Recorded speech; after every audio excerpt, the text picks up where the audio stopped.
इथे आहे ना पावटा रुजवला यांनी, हे पुढच्या अंगणामध्ये आहे आणि भरपूर त्यावरती ना पावट्याच्या शेंगा पण आल्या होत्या. पण माकड कधी आतमध्ये येऊन बसले आणि सर्व शेंगा सोलून खाऊन गेले सुद्धा. आम्हाला काय मिळालं नाही.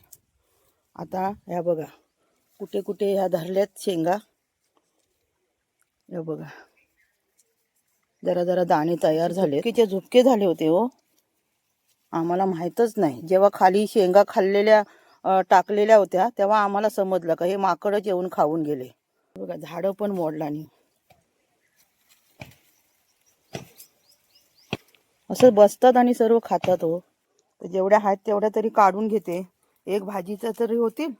एवढं पाणी घातलं, एवढं ह्यांनी कष्ट केले लावायसाठी वगैरे, त्याची एकदा तरी भाजी आम्हाला खायला मिळू. हे बघा अशा ना तयार झालेल्या अशा असं दाबून बघायच्या. आता याच्यामध्ये ना तयार झालेत दाणे. हे बघा हे काढून घेते. हे तयार नाही झालंय.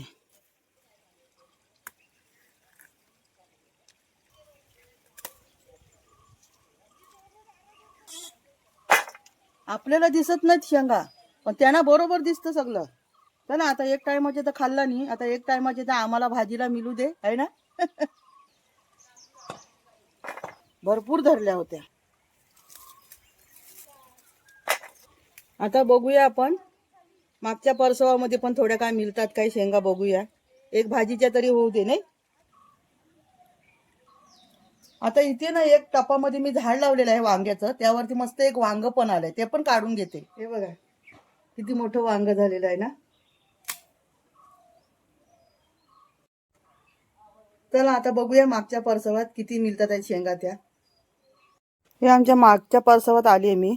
इथे सुद्धा किती पावटा बघा आलेला आहे आणि बऱ्यापैकी मोठा झालाय, पण त्यावरती एक सुद्धा शेंग ठेवलेली नाहीये. हे पपईचं झाड आहे छोटंसं आणि त्याखाली सुद्धा आम्ही पावटा टाकला होता. इथे पण आले 4-5 झाड. बघते आता याच्यावरती सुद्धा आहेत का. हे बघा इथे सुद्धा आलेले आहेत. हे बघा पण जास्त नाहीत, पण जे आहेत ना तयार झालेल्या त्या काढते.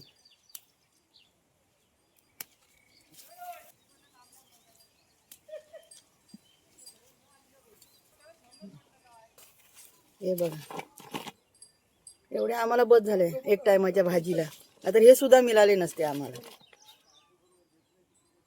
चला